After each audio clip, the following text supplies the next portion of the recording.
Hello, everyone, and welcome to Office Hours, where we answer your media and tech-related production questions every single day. Alexander Knight up in Port Coquitlam, British Columbia, is our reader today. Alexander, what's the first question?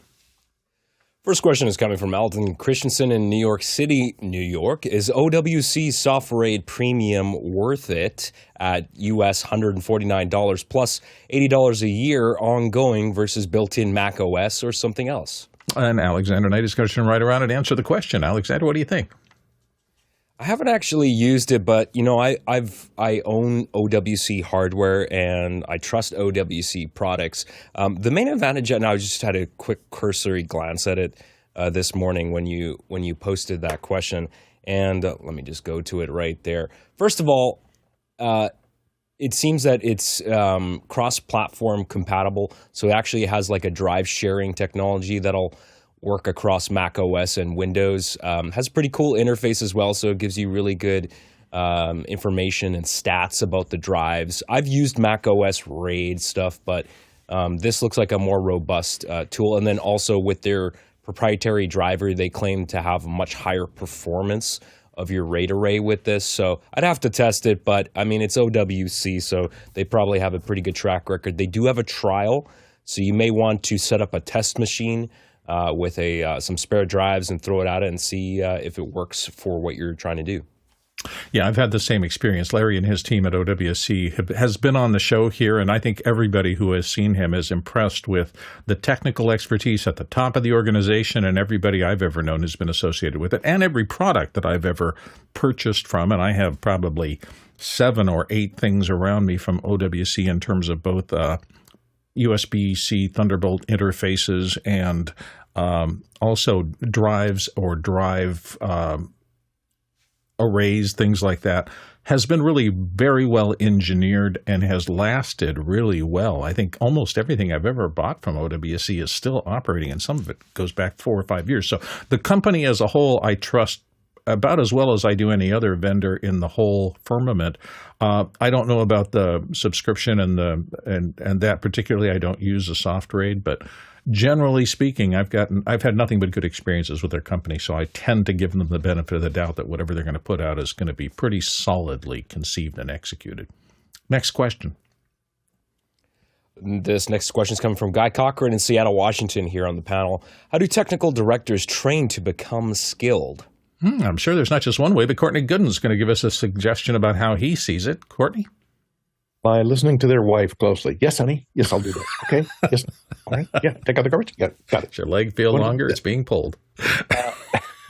Seriously, observe a particular director working with another technical director. And the first thing you have to do is learn the switcher or system that you're going to be operating.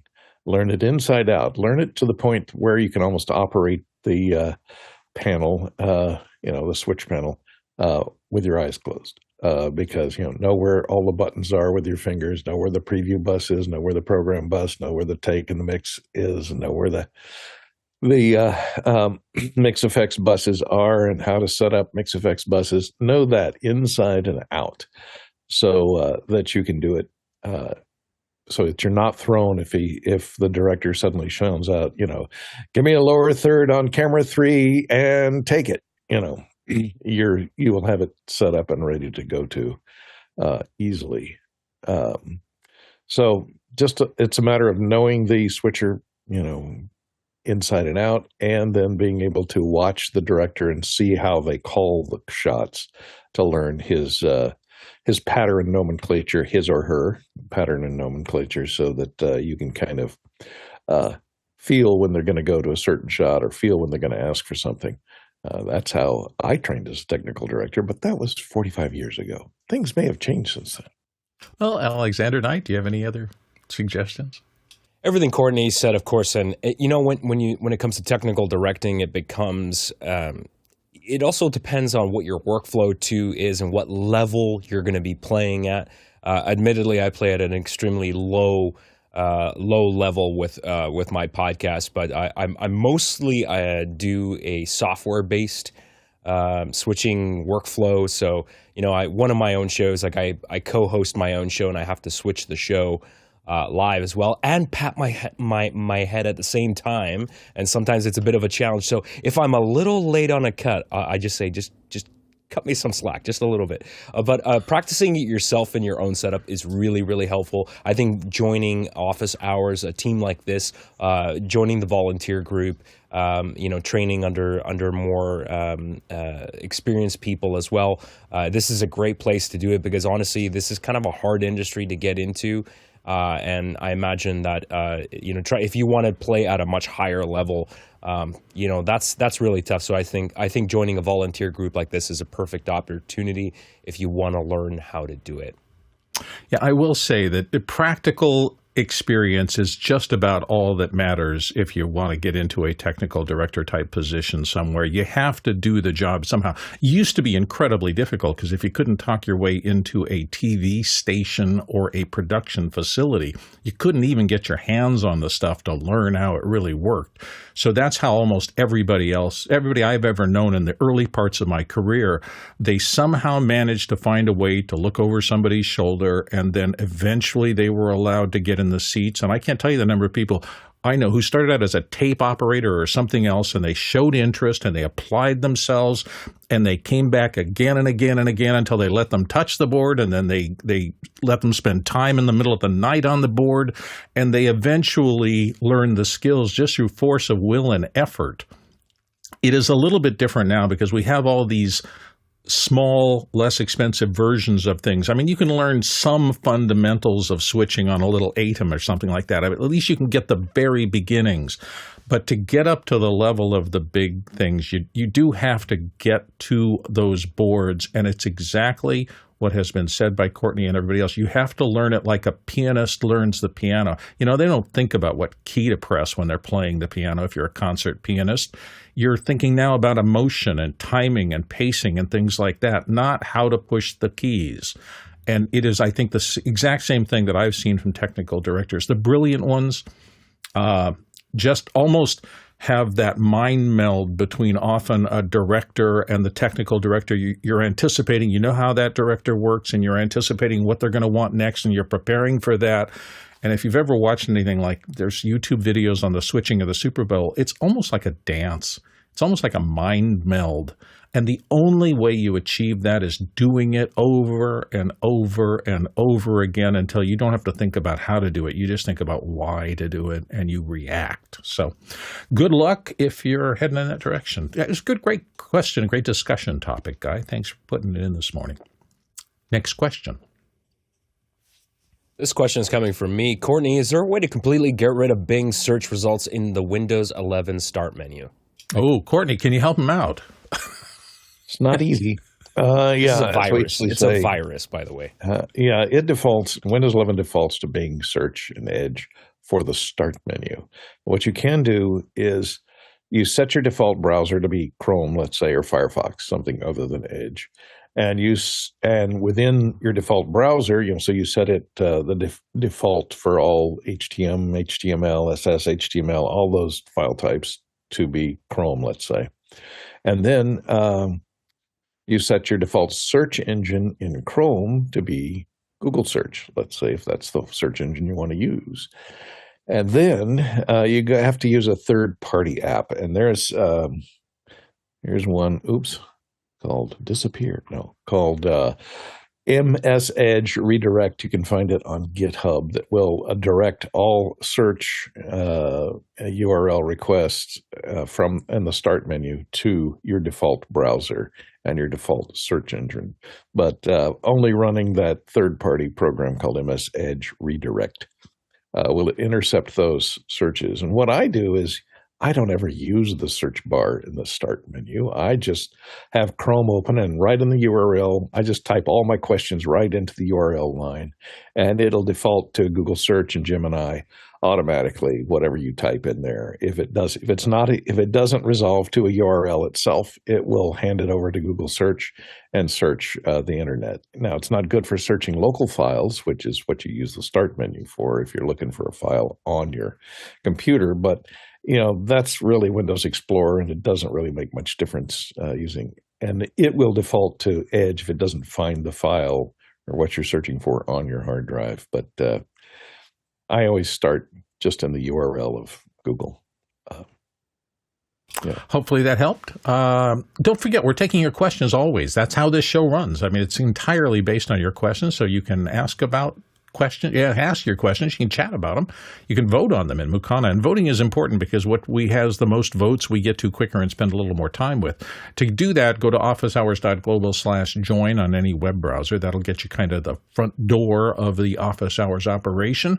We'll send you an email within a day or two, and once you've done that, you can get into that, not just the Office Hours community in the back end, but you can start to figure out the whole layout of the land. And once you do that, you're kind of part of our family, and we appreciate that. Specifically, the chat that goes on during the show sometimes has as much good information as we broadcast on the show. So I highly recommend you get into that and take a look at the officehours.global website and look at the chat every day, and you'll have fun with that if you can do that, if you're not driving in or something.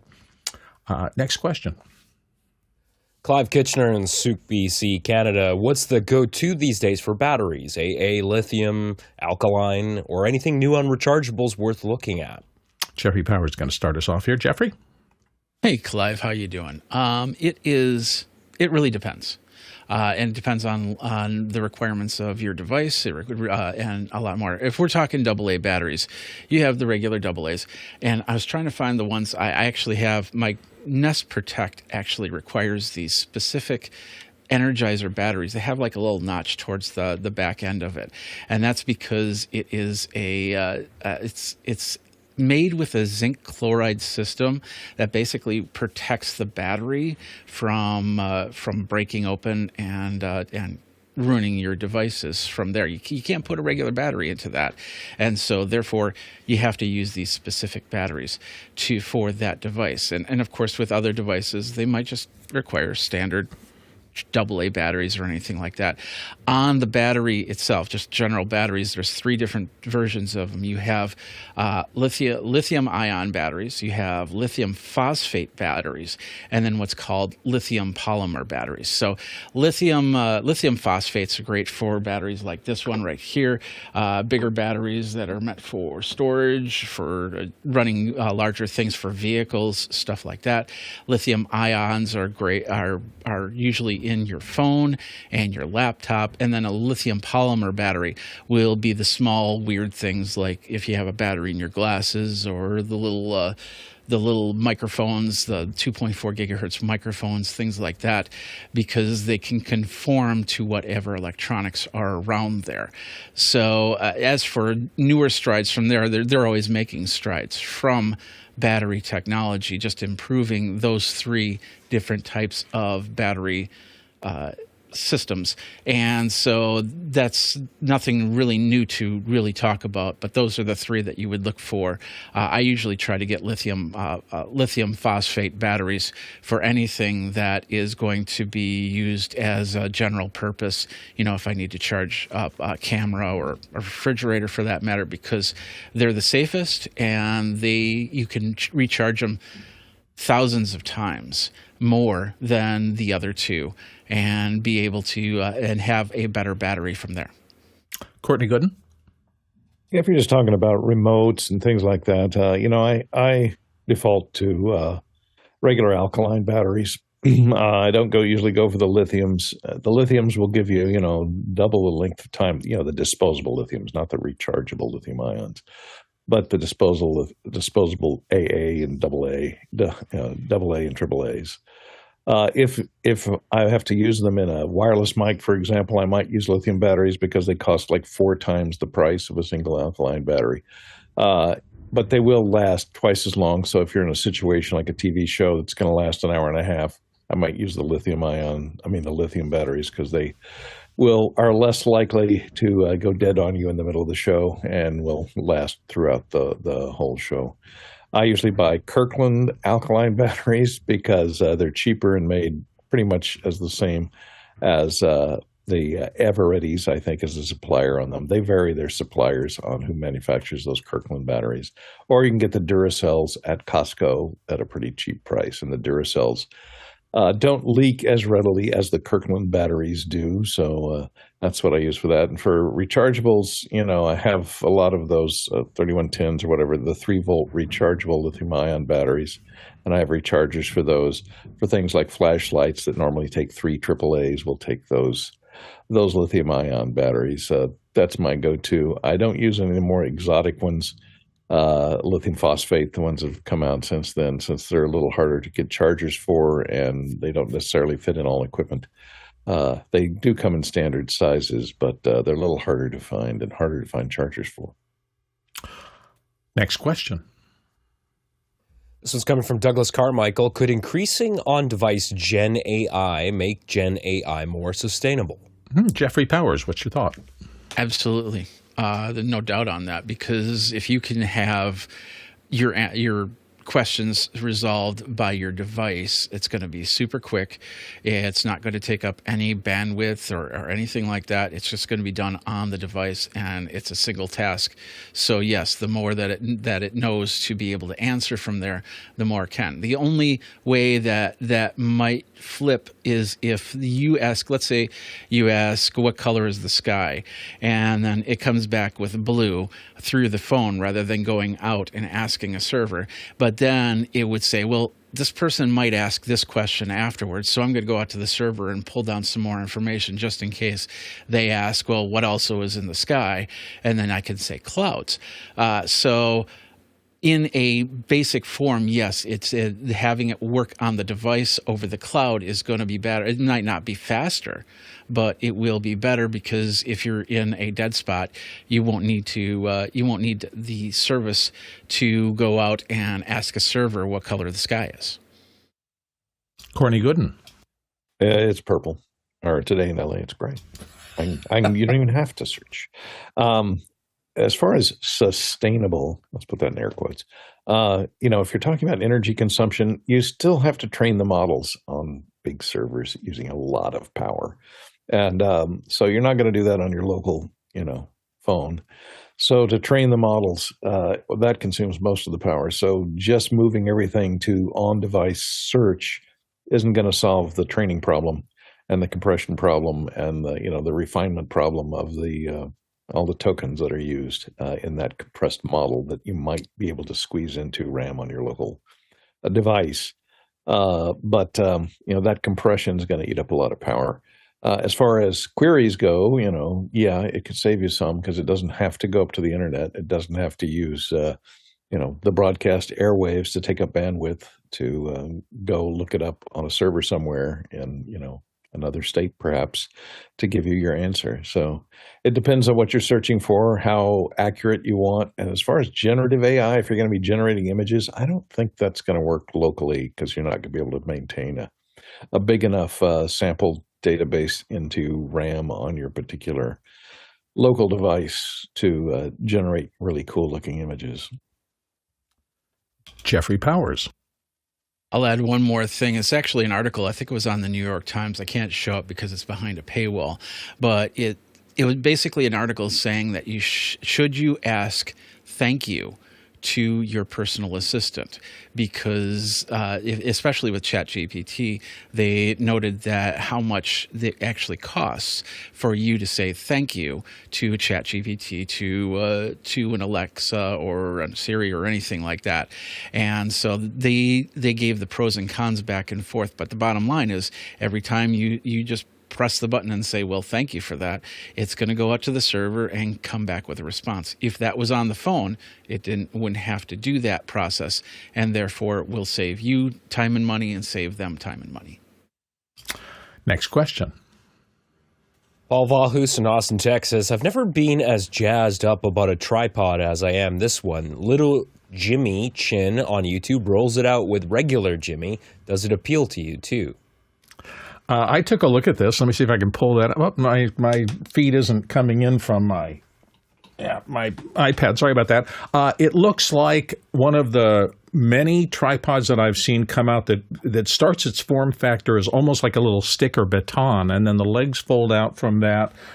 It's a Kickstarter project right now, so it doesn't really exist. However, he's doing this in relation to Peak Design, and Peak Design has built a pretty solid reputation for making really useful things. So if you're looking for a very lightweight project, tripod, and you want to take a flyer, the fact that Peak Design is part of this, I would think makes it more safe than a lot of the other things. I have a couple of the smaller versions of this kind of thing, and to be honest with you, I like them for very lightweight phone work and things like that. I would never put a serious camera on one of those, the carbon fiber little tripods that I have, basically because they always seem to me to try to keep the overall length of the folded tripod down, which means that when the legs themselves don't usually extend, so the base circumference of the tripod when extended is not really wide, which means that if you get any heavy load up on top of it, it's going to be less stable than a traditional tripod where the legs often come out substantially wider and give you a more stable base support. Courtney, did you take a look at this? I just saw you raised your hand here. I took a peek at it. It's a carbon fiber. Here we can take a look at the top and the head and the legs and things. It's got a fluid head on it and a ball level head, so that's handy. It has these legs that fold particularly in tight that are trapezoidal shaped. Not, I don't think they're round. I think they're a flat trapezoid or some sort. They are carbon fiber. Carbon fiber tends to creak after a while and be contaminated. You got to be careful when you extend these tripods not to get pieces of sand in them. Carbon fiber can crack and stress those carbon fibers after a while. The other thing is it does not have a built-in spreader. So if you're depending upon I don't know if it has stops on the legs to prevent it from going flat out. It shows them extended here. I think it has it has an extended center post, but I don't see spreaders built into it. So you're going to have to carry something or make sure that you're putting it on some type of carpet or solid ground or something where it's going to dig in and not have a leg kick out and have it go flat on you. But it's for traveling. It's going to be really lightweight. Just be aware that carbon fiber is not the most, well, it's certainly lightweight. It's not the most durable material around for building stuff that you're going to be knocking around, setting it up in dirty locations on sand and beaches and things like that. You may have to replace a leg here and there. Yeah, I'm going to second that. The other thing that I hate, I love carbon fiber for the lightweight, and it is pretty rigid considering how light the weight is. But don't put a super clamp on one of the legs and torque it down, because you're going to hear this crackling sound and your tripod will not be happy afterwards. So for me, one of the things I always look for, and Paul, take this with what you can, if they're using carbon fiber legs, I want some 3/8/16 or other spigot connections on the metal part up at the top, so I can put something like a monitor extension arm on this without having to clamp down on those carbon fiber legs. So that's just one of the things I look for. Hey, we don't forget we have new shows coming up all the time. Extra Hours happens Mondays, and that for those around the world for whom the main show timing doesn't fit, take a look at Extra Hours. On Wednesday, Conversations with Tony Mobley hits, and so you can take a look at that. Tony is actually on our panel today. On Thursday, the Rundown with David Paskin. So these are other things that we're trying to build up. So if this time doesn't work for you, particularly if you have to get up in the middle of the night to watch Office Hours, check out our other shows. Next question. JJ McKenna in Santa Venetia, California, USA. Please provide a fair spec for a mini PC under $800 US with an onboard serial port and dual NICs, not dueling, with Windows 11 support. Dueling NICs. That sounds like fun. Be a TV show. Courtney Gooden, dive in. Well, it depends on how much. You can definitely get them under $800. Depends on what kind of processor and, video you're going to want to get out of it and how many video ports you want. If you just need the dual NICs, this GMK Tech, which is, I think, it's about $200, has now getting a serial port, old school serial port, RS-232 port. Are you talking about USB 3? This one has 3 USB 3 serial ports on it. Where are they? There they are. So it solves that question. It also has 3 3 visual monitor ports on it, 2 HDMI and 1 display port. And it has dual NICs. So you have 2 gigabit Ethernet ports on them, which can be used to make this a server or whatever, router, whatever you want to use, where you have to have 2 separate networks plugged in or one network with more bandwidth. So that kind of solves the problem. This one does not have any SD card slots, and it's kind of like an octopus when you plug it in. This is GMK Tech. This is a G2. Come on, light. PLU, G2 Plus. That's what I call it, G2 Plus. You can find it online on Amazon.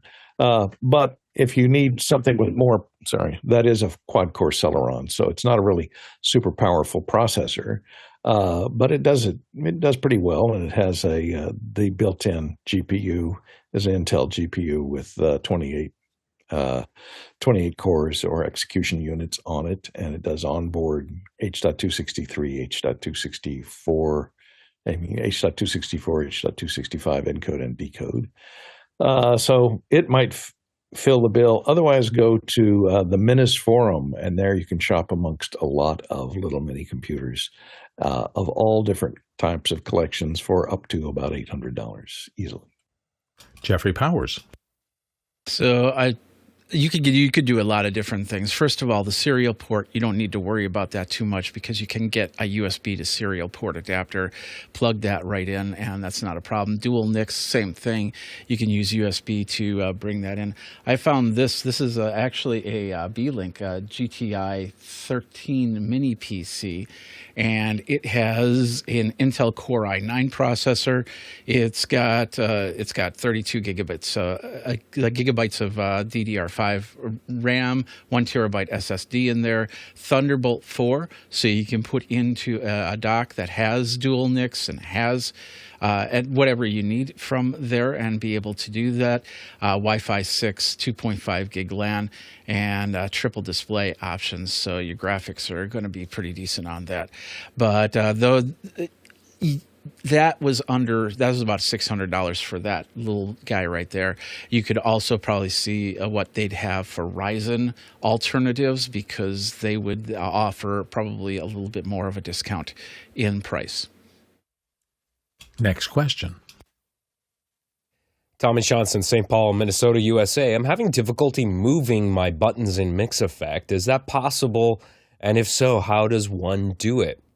We may have a little difficulty with this because we have many people on the panel who use MixEffect to great effect. I have never used it because I don't particularly do the things that it needs to be done with. So this may be one of those questions. I don't think you're on QR code, which means that, Tommy, I think you might want to come back. Let's see, what days would be great for a MixEffect question? Probably tomorrow, Friday. We have a group of people who show up on Friday, I think, who are way more into the post-production side, particularly with the internet and things like that. So that might be your best shot at getting some advice. But I just don't think – nobody raised their hand from the panel today, so I don't think either we don't do it or this group isn't the right for this question. So sorry about that. Next question. Fred Parr in Denver, Colorado. What are the best AI tools for getting a rough cut done quickly and not just text-based editing, please? Alexander Knight, help him out. I'm going to suggest that you try DaVinci Resolve 20. I think it's only the studio version, so you're probably going to have to pay for it, but it is so mind-blowingly good. I'm just impressed that I just feed it a 90-minute podcast and I come back an hour later and I have not a perfect cut, but a pretty good multicam edit. So try DaVinci Resolve. Jeffrey Powers? Yeah, DaVinci's a great one.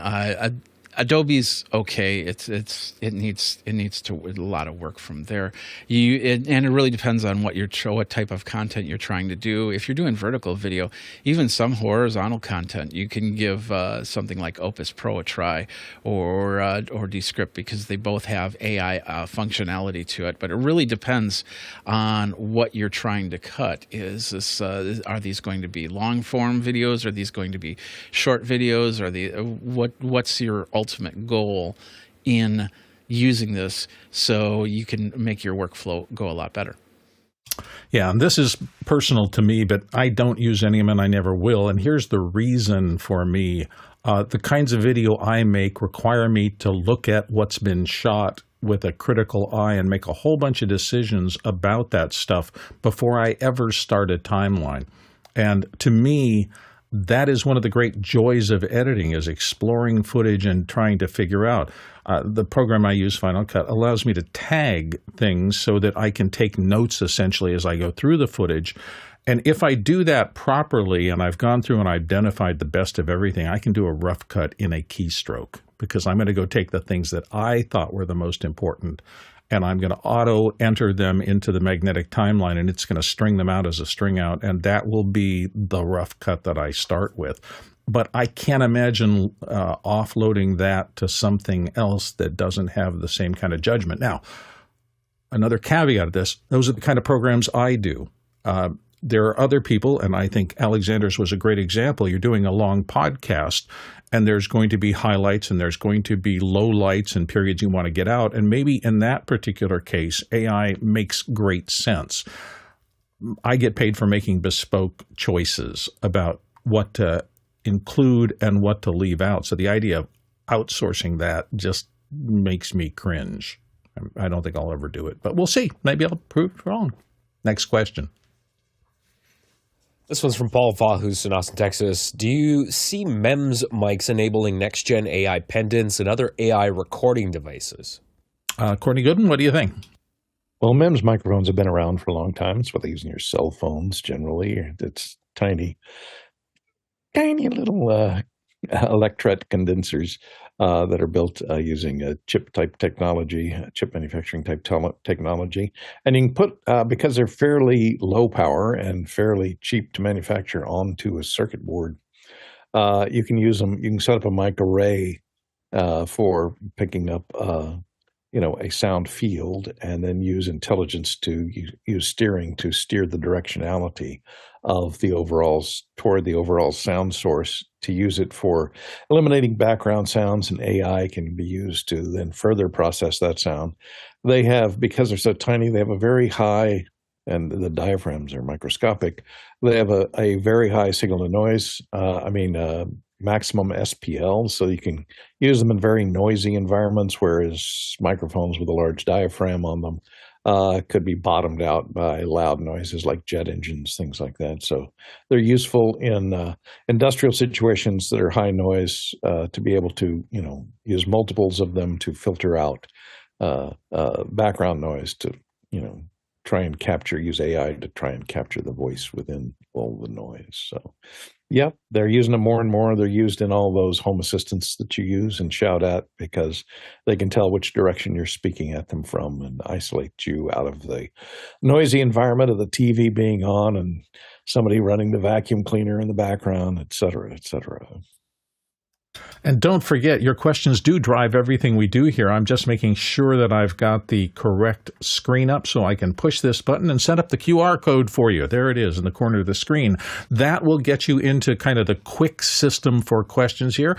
You can also get in there by simply typing askofficehours.global into your web browser. That's askofficehours.global. So if you're in your car and you are at a stoplight and you say, oh, I have a question I really need to get into office hours, grab your phone, type askofficehours.global. You can put your question in, and it'll go through the vetting system in the back, and then it can get in really quick if that turns out to be appropriate.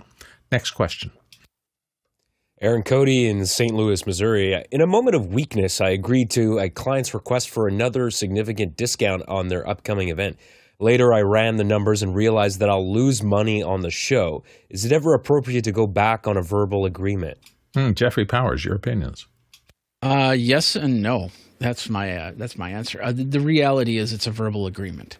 And yeah, they could say, yeah, but you said, yeah, but I said. The reality is nothing's been put in writing. And especially the list of itemization that you might have for whatever event this is hasn't been put in writing just yet. So if they're expecting the exact same results that you gave them in this second thing, then that's expectation on their part. That's not expectation or what you plan to deliver for there, because each event is different. I can walk into one event and have it in a humongous room, and I could have another event in a small conference room.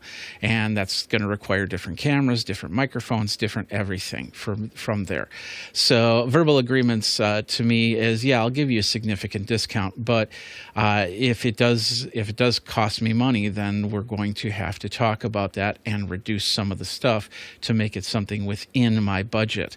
And so that's what you might want to do, is if there's a streaming aspect to it and it's going to run over your budget, then take out the streaming aspect unless they want to pay for that streaming aspect on things. So I would make sure that everything is in writing, and then give them the written document and how much it's going to cost. And if you do that, a lot of times, a lot of people will go, yeah, that's acceptable. And yeah, it goes over, but with the significant discounts. Another thing I do is with nonprofits, I will give a significant discount, and I always set up a significant discount for at least 2 or 3 vendors a year. I might not use them, but I basically have that limit. So if like 5 people show up and say, hey, we want a significant discount, it's like I can choose those 2 or 3 and then tell the others, that's what my budget's like, and therefore I have to make money. At the end of the day, I have to go home with something positive. And so a lot of times they pretty much agree to that. So I would go back to them and I'd give them the itemized list and say, this is how much it's going to cost. And if you want to go to this budget, we're going to have to take this out, and we're going to have to take this out. Guy Cochran. Yeah, you always want to be careful on stuff like this, because once you give away a discount, people expect it ongoingly, and that can be a red flag for certain customers, that they will know that they can beat you up, and so they'll just keep at it.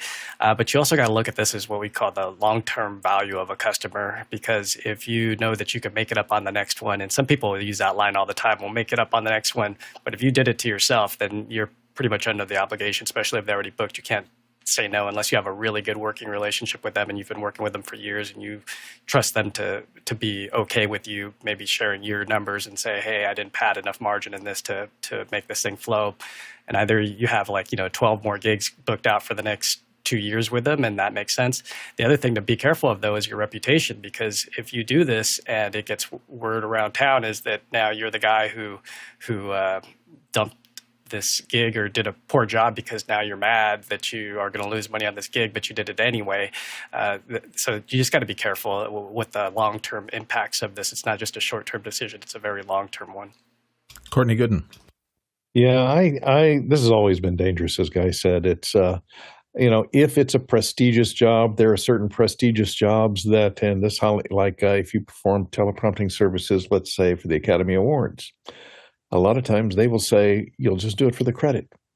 We won't pay you, but you'll have a credit as we did the Academy Awards, and we'll give you the right to use the Academy's signature and say that you provided teleprompting services on the Academy Awards. So I always turn those down because, while it's very prestigious, you're going to absorb all the cost. You can mark it off as advertising expense. But one thing goes wrong, it's a live show, and there goes your reputation because, hey, you're getting credit at the end of the show. If somebody complains about the teleprompter or something, and there's a room full of drunk people in the Golden Globes. So you got to bear that in mind. Also, if there's, so you can do it for the prestige if you're willing to, if it's going to be advantageous to you for a very prestigious client, you can use it for advertising purposes or promotion purposes to put it on your resume of things that you've done. But I have generally said no discounts, and especially when you come to someone who's a charity, a charity event, they'll ask you, "Oh, we're a charity event. Can you give us a break on your price?" And I always tell them, look, I've still got to pay my people their regular wages. I'm required to pay overtime after a certain a number of hours. A lot of producers will say, well, can you do it for a flat fee? And and then it turns out to be, 20 hours of work, and you're having to pay all your employees overtime because it's state law. After 8 hours, you have to pay time and a half. So, you're going to eat the overages.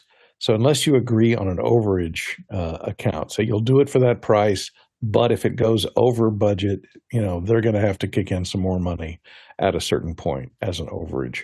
So I generally stay away from discounts, say, this is my price. If you need somebody to do it for half that price, you're going to have to find somebody with less experience, et cetera, et cetera, et cetera, and guilt them into paying it. But trust me, most charities, nobody's taking a discount above the line there. None of the producers, all the people are raising the money. They're charging their full salaries. The executives at that charity are getting very handsome six-figure deals every year, and they're not doing it for a discount. Very seldom do you see that. Maybe a celebrity will donate their time because of they want the creds for donating their time to a particular charity. But general working grubs like the rest of us, it's usually not a good idea. And I'll just very quickly, one of the things that I adopted really early in my career, which proved really useful, is the traditional Hollywood budgeting thing. And Courtney mentioned above the line. Above the line, below the line, and below the line is often broken into two different groups. There's the production expenses, and then there's post-production and the rest of that. The way I would deal with this, if somebody said, can we really do this for much less? I would go, absolutely. Let's go to the below the line costs in production and see where we can save you money. And it's like, right now you have 3 cameras specified. Can we do 2? And suddenly the whole conversation flips around. Instead of me doing some cut that hasn't been tied to anything, that middle section of my production agreement specifically said, you're paying for each of these things. Which ones don't you want so we can meet your budget?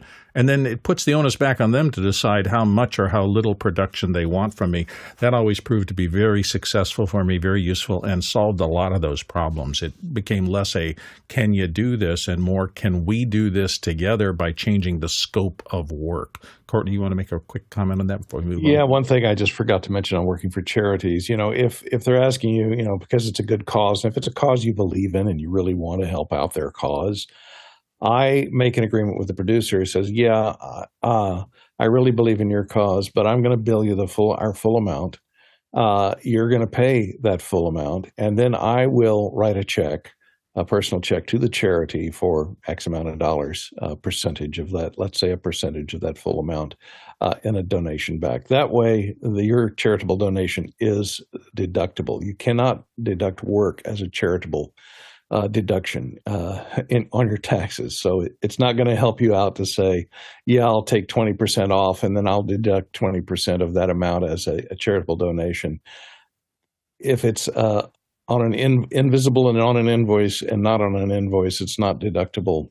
A separate donation is the way to do that tax-wise. So you can donate to a cause that you believe in, but bill them the full account and then write them a check.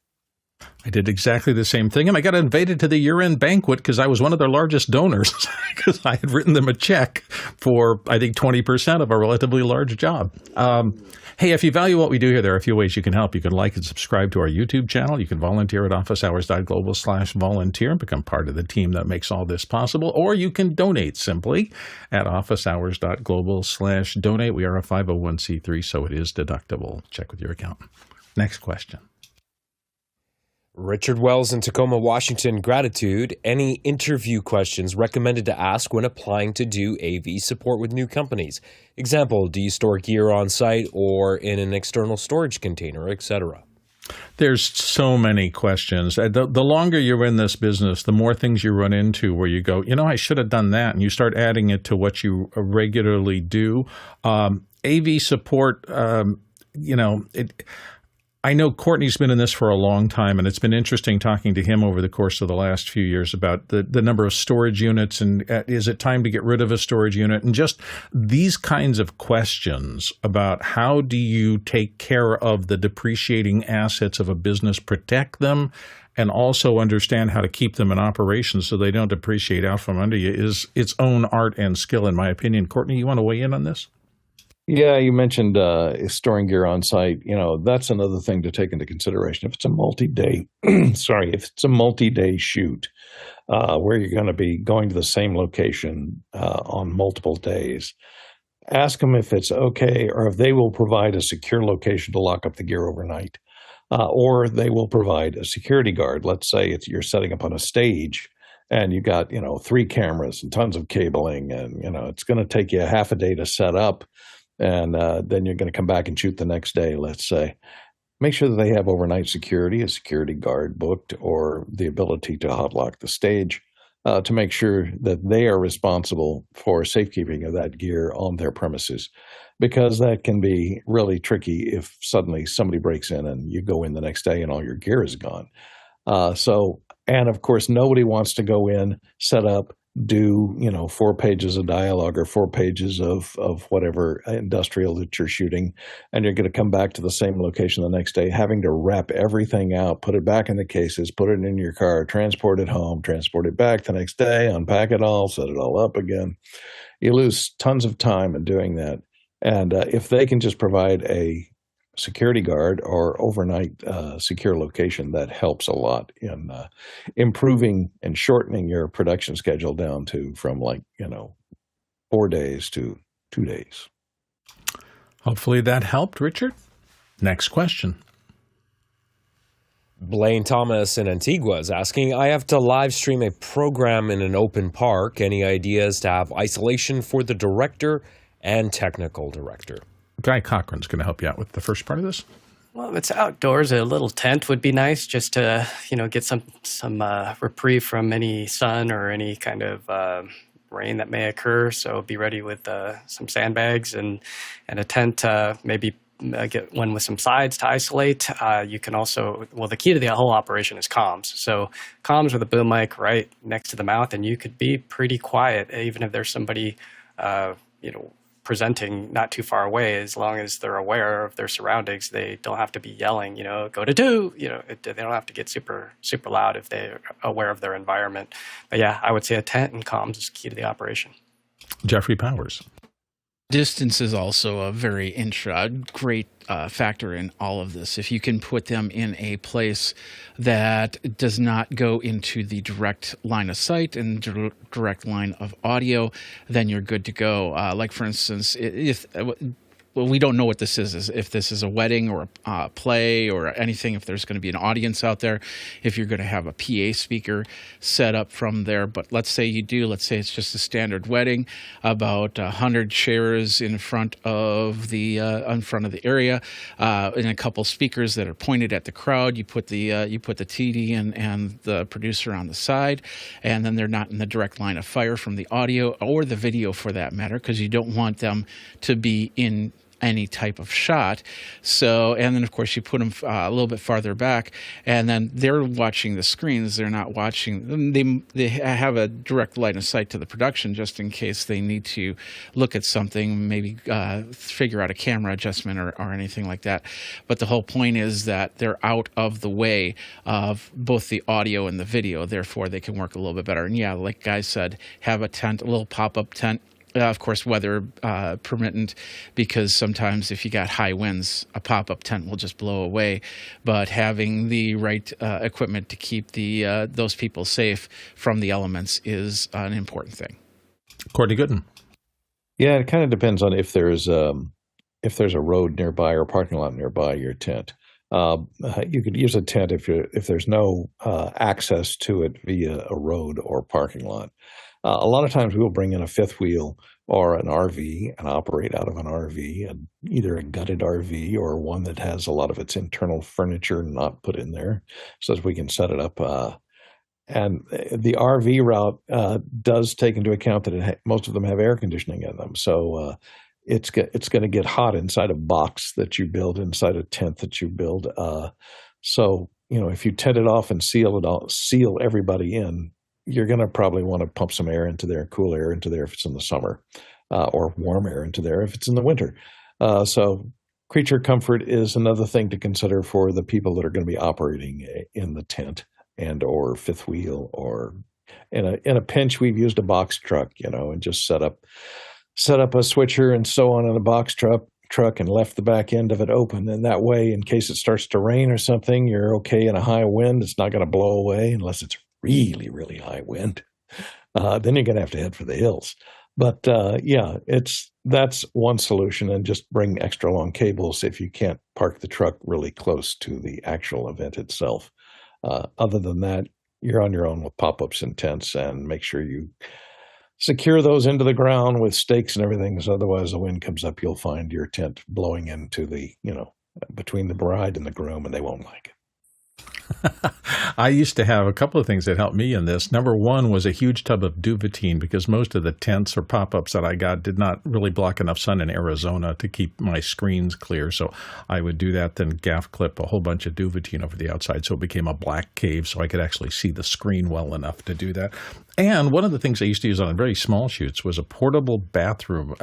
It's just the tent part of that for campers, but it's the size of one person, and that plus Duvetine would make a little black hole on there. I could always see the monitor really well inside that. So there are a lot of ways to do this, Blaine. Hope you find your solution. Next question. JJ McKenna in Santa Venetia, California, USA. What do you suppose is the strategy for established companies like Peak Design to launch Kickstarters? Don't they already have an established revenue source, or is this a sign that they are struggling? Alexander Knight, what do you think? I don't know if it's a sign that they're struggling. This is not a new thing. I've seen lots of established companies do this kind of thing, and my suspicion is that they're probably not 100% certain that this product is going to sell a ton. It may be more of a niche product. My problem with supporting these types of products is, obviously they're trying to solve a specific problem, and that's kind of cool, and it might be a good product, but my concern that I always have is longevity of that product. If it breaks down, are they going to have replacement parts? I like to repair stands. We live in such a disposable culture now with products. It drives me absolutely crazy. So when it comes to stands, I don't like to buy cheap stands. And if they break down, I want to know that company can support it, that I can always get parts for it, which is one of the reasons why I love K&M, because they have an incredible parts catalog and I can always buy those parts. So I want to know, like 5-10 years down the road, can I still get parts for this thing? How repairable will it be? How well supported is it going to be? So I tend to steer clear of these types of Kickstarter campaigns in general, just because of that. Jeffrey Powers? So I'm reading up a little bit on what Peak Designs is, and it started in 2010 by Peter During, and when he raised enough money, a successful Kickstarter. And so probably what happened from there was, okay, I can do it for here. We can either bring out another product this way, or we can find another product that we can put into our stable and therefore run a Kickstarter from there. Peak Design is a certified B Corporation, which is a for-profit company certified by B Labs for anything that has met high standards for serial and environmental performance. So they got certified. They put a team together. They're as Alexander said, they're probably testing the water to see if this is a product that people really want, and therefore that's how they're going forward for that. I've done several different Kickstarters from pretty well-known companies. I remember when OBSBot first came on scene, they did a lot of Kickstarters before their product, and they probably still will for whatever products are coming out from there. They probably just need a few more dollars so they can get the manufacturing, mass manufacturing promises, guarantees, and then that reduces the costs of making the product. Therefore, they can then send that product out to you at a reduced price. So there's a lot of different factors on there. Peak Designs, they're staying, as far as I've seen, they stay in their lane. They do pretty much anything with video production, and that's pretty much it. They're not selling jukeboxes or anything like that. So they stay in their lane, and they work hard with a team of people that will probably push over a Kickstarter campaign that would most likely never get pushed over if the person was just doing it themselves. Courtney Gooden. Yeah, I think these are primarily done for accounting purposes. Even big established companies, rather than if they've come up with an idea for a new product that they may want to launch, if it's a new product and there's not others in the marketplace, if it's unique, they don't know what the market's going to be for that product, so it's a gamble. And so they may not want to gamble with a new round of financing for the company itself in order to place a lot of that incoming money for that new round of financing into an unknown product for an unknown market. So they'll run a Kickstarter to test it out. That way they can amortize some of their expense of manufacturing that first round, get the pilot manufacturing up and deliver a few products. And then if it turns out that the market wasn't as excited about that new product as you thought it was going to be, then you can kind of walk away without too much of a penalty and not taking your entire company under. Just that Kickstarter fails, and a few people who invested in that Kickstarter product are going to be disappointed because they're not going to get their unit because it turns out it was too expensive to manufacture at all. So, it's less of a risk that way for a major known company without risking the whole company on a single new product. Next question. This one's from Danny Grizzle in Longview, Texas. Vislink has not been on my radar. What is the significance of industry-first eSIM support across 5G bonded cellular devices? Guy Cochran's going to help you out, Guy. Yeah, probably because it's out of your ballpark because these things are super expensive. So I was talking to the LiveView rep at a trade show recently, and one of the benefits of these eSIMs is that you don't need the actual SIM card, to physically put in. So like at the inauguration event at the White House, or not, in Washington, D.C., they put up private 5G. So basically, they ran a fiber cable to this antenna that was able to beam out to their LiveView LU800s, and people would rent these cards, or they could just have them program the eSIM. So the significance is that you can just add to a database and program that eSIM from anywhere in the world. So they had all these reporters from around the world signing up to get this reception because they knew that once the president started speaking that the data rate was going to go down. In fact, they were monitoring it. They told me it went down to 200 kilobits per second from all these 8 modems, and some people were able to still push a signal out. But that's the significance, is that with this 5G, you can now do 5G private, and you could have it programmed from remotely instead of having to physically get the SIM. But they did have people on site that they gave the SIM to, and I know this because they had to refund all the money, because if you recall, they had to move from outdoor to indoor for that inauguration event, and it was a big deal because they were no longer able to use that wired fiber, and so a lot of people got no signal out of that event. Next question. David Brady in New York City, New York, USA. Are there any lightweight RTMP encoders I can run on an Intel Mac for testing purposes? Something akin to Larix. Jeffrey Powers, can I help you? Jeffrey? One of the most inexpensive and easiest to use is the Zowie box. That will work fairly well.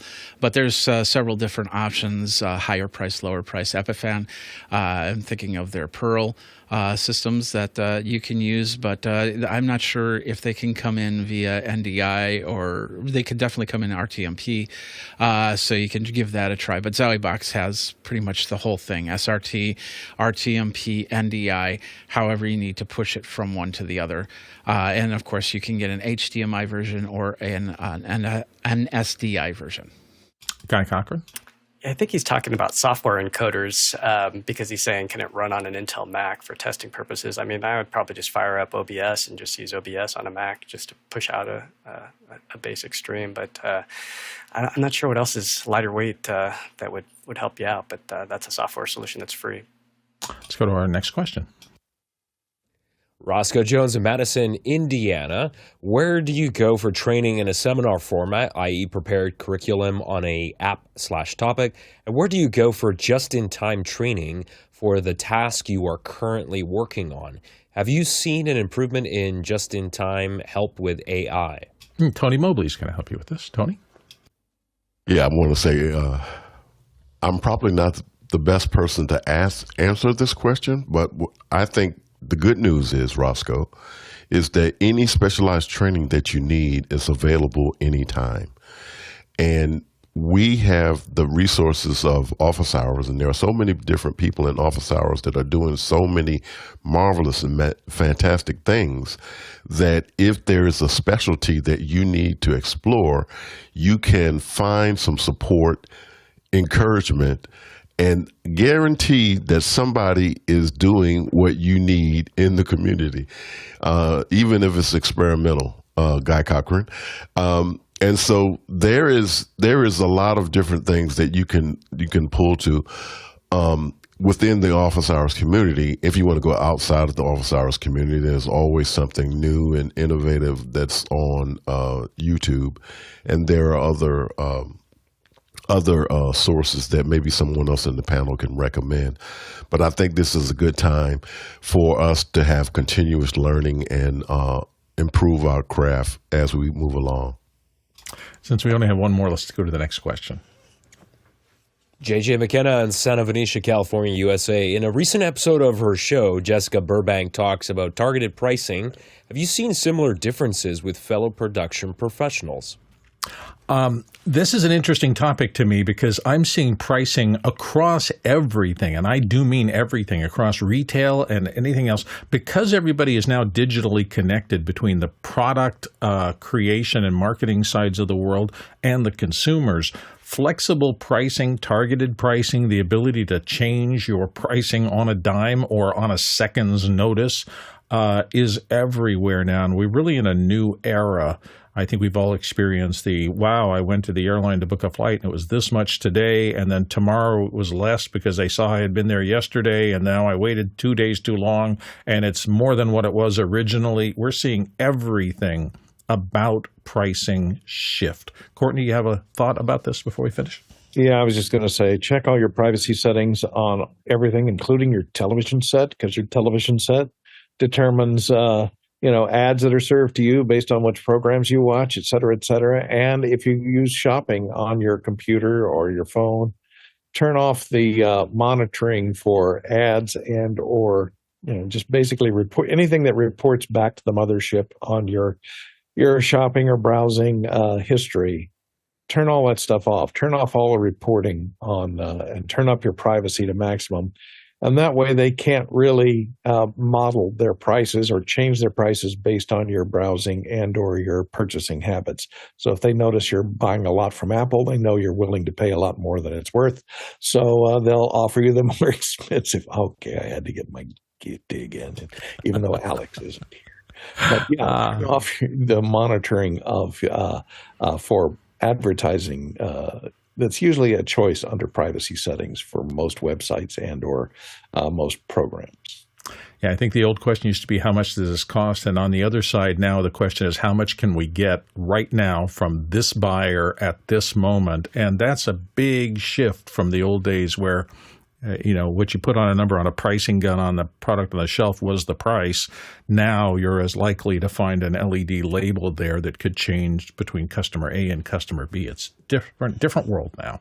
Hopefully you enjoyed all this. Thanks for tuning in today. Our huge thanks to everybody who makes this show possible. Our producers, those of you who ask the questions, put them into the system. Thank you, because without you, we don't have a show. That's what our show is entirely about. To the panelists who donate their time and expertise and brilliance constantly, day after day, to answer your questions. They bring their decades of industry experience and just freely pass out as much intelligence and wisdom as they can. So panelists, thank you very, very much.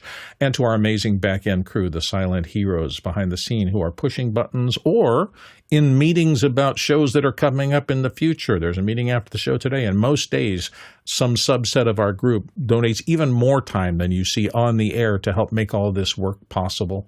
So thank you to our back-end crews. Our Talak traversal today, the stats, we traveled 30,000 miles. That's how far we would have had to go to answer these questions if we'd driven to your house or flown to them and answered them in person. 48,000 kilometers we covered today. That's 236 million bananas for scale. We'll be back tomorrow. Don't forget, tonight, the rundown to David Paskin. Are bananas getting expensive? Good. Now? And taking the worms out of apples since 2020. Yes. Thank you all for being here. It's been check fun. on the price of Rolexes today. Oh, there go my prices. There's a lot of competition in the watch space suddenly. I just did Hey, the there was a registry. note to mention Tony's show too, Bill. I don't know if you saw that. When's your show, Tony? Yeah, I did touch on Tony's show in the rundown of that. But Tony, you want to say anything about your guest this coming week? Well, last night I had Tomo Cuomo from great. SPX Graphics. It was I thought a great conversation. I got a chance to demo some of my. I've been using SPX for my house of worship for over 2 years, and I've upped the ante as far as SPX is concerned. I was just showing the church's logo primarily last year, and this year I'm doing lower thirds and bringing in all kinds of graphics, clapping hands and saying amen and doing all kinds of things with SPX. So it's pretty cool. And people next can week- find that by just searching Conversations with Tony Mobley if they want to watch yesterday's show, correct? Yes. Excellent. And next week I'm having Dr. Messina Morris from Morehouse College. And she's leading in the Metaversity at Morehouse. She's the director of Metaversity. So it's very cool. They Sounds have very exciting. yes. Conversations with Tony Mobley. Do the search.